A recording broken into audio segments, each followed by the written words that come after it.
Alright, what's happening, guys? Jesse here. We're back for another episode of Sensible Investing, and today I just wanted to make a quick video because I have been engrossed in this book, this Thinking Fast and Slow book, and I've been absolutely engrossed in it, and I wanted to make this video to share with you guys some of the really important lessons that I've learned from this book, and the fact that look, so when you're investing, knowing what to do is very important, but knowing how to think is even more important. And I think that's why this book is so useful, because not only does it help you understand what to do, but it helps you to understand how to think, right? So you can actually catch yourself when you're going on autopilot, and you can regularly then ask yourself, well, look, am I actually making the right decision with my investing, or am I letting emotional or irrational thoughts influence how I buy and sell stocks? Okay, guys, so what I wanted to do in today's video is to just quickly take you through some key takeaways that I've got, because I'm only halfway through this book and it's already very, very useful. All right, so I wanted to share with you some key takeaways and why I would recommend everybody to read this book and read it multiple times and take the lessons away and remember it forever in terms of your investing journey moving forward. Okay, guys? So before we get into it, guys, like, subscribe, all that good stuff. Leave a comment, you know what to do. Okay, all right, so what I wanted to take you guys through before we get into the contents of what I wanted to share with you is, first of all, why this book is so useful, okay? And we as humans, we have a lot of different biases, okay? And the way that our biases work is that they influence us to make decisions. However, our biases are usually, limited in terms of the information that we use, and a lot of the times we make snap judgments, okay? So when it comes to investing and you make snap judgments, then, and your research isn't comprehensive, then obviously you've made the wrong decision, and you'll probably lose money over the long term, okay, guys? So it's really important to always be conscious and cognizant of when you are letting your biases take you on autopilot. Okay, so the first bias that I wanted to share with you guys that all of us are guilty of, okay, and after I read this book, I'm regularly starting to catch myself, before going down this rabbit hole, which is the what you see is all there is bias. And so the best way to explain this bias is that, people have this view of what, life is, and, what investing is, whatever it is. They have a view, and then, they don't expand that view, okay? So the best example over here is, if, let's say, all you're used to is seeing a cart with square wheels, then you would never be open to the idea of actual round wheels. And so Henry Ford, he put it the best, okay? Because if he had asked people what they wanted, they would have told him they just wanted faster horses rather than a car.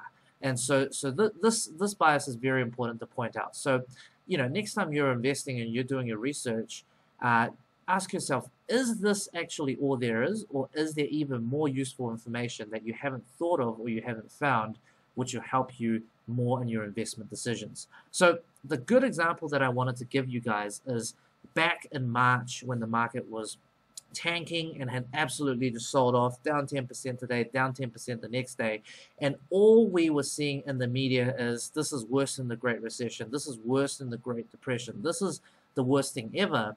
And so, everybody was so focused on the carnage and how much the market has further to fall, but then they actually forgot all of the other stuff, which I'll explain a little bit later on in the video, and this is why the market rallied so hard, okay, guys?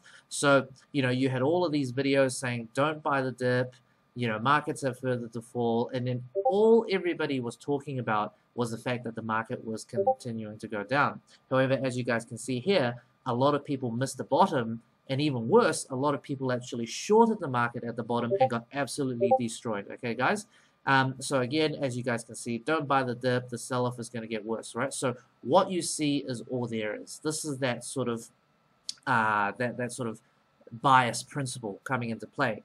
However, guys, as we know, the fact is, that was as bad as it was going to get. And so I didn't see anybody on YouTube or articles or anybody actually talking about is this in fact worse than the Great Depression? So as you guys, if you guys want to check it out, I made a video comparing the crash, and this was back in April, to the Great Depression, and why I concluded that it was in fact not as bad as the Great Depression, or even close to being as bad, and that the market would actually rebound, which is what it did, okay, guys? And at that time, I hadn't actually, discovered this book, because if I did, I would have been even more confident in terms of my buying during the bottom, okay? So I actually, didn't buy as heavy as I should, and I missed out on that, okay? So I was slightly guilty of that, but it really just, it really just reinforces the point, guys. If you have a view, make sure that you have exhausted every single avenue in terms of getting information relevant to that view, because it is very important, okay, guys? Because if you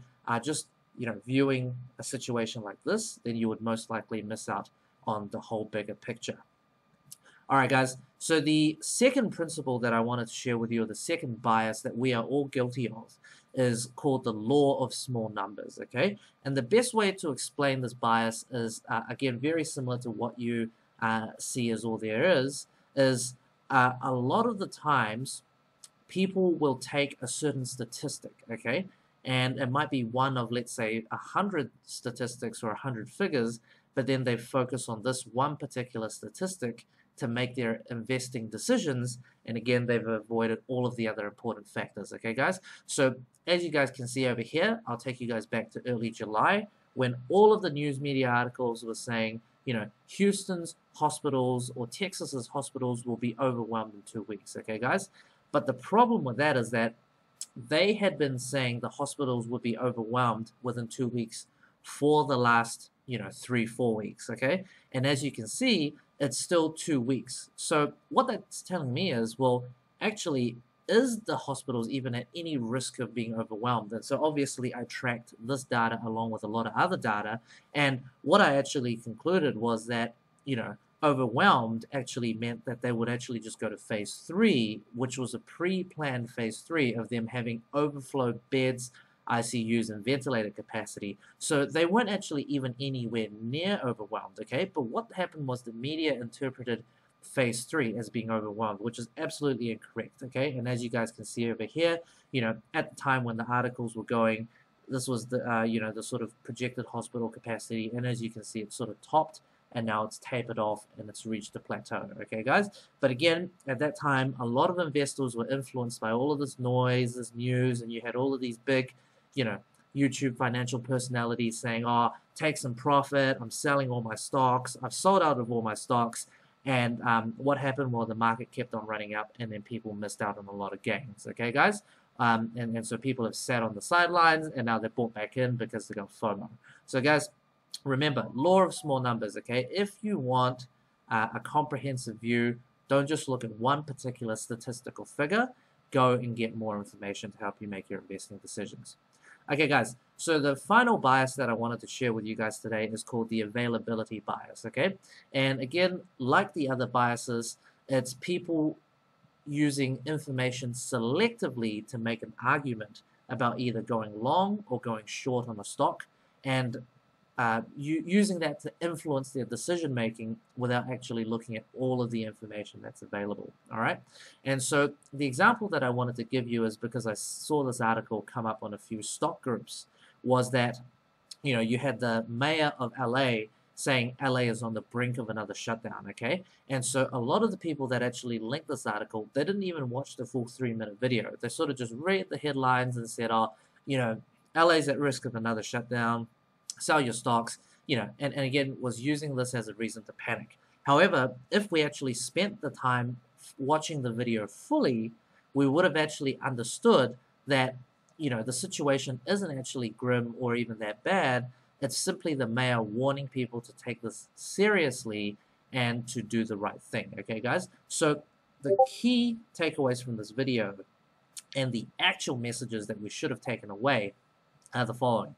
Okay, first of all, the mayors don't even have the authority to initiate a shutdown. Okay, that's a state-level decision. So, whatever this mayor says, he doesn't have the authority to even shut the place down. Okay, so that's very important. They still had a lot of hospital capacity there's lots of ICU beds and ventilators are readily available, okay? The message from this video was actually them saying, look, we reopened this too soon, and we need national leadership because people aren't taking this seriously, okay? He even actually said LA's positivity COVID rates were less than 10%, and in some other cities, it's greater than 25 or 30%. And he actually said the death rate had gone down. Okay, guys? So people sort of just hone in on that one point. And rather than asking what's different about this, they just say, oh, what's similar?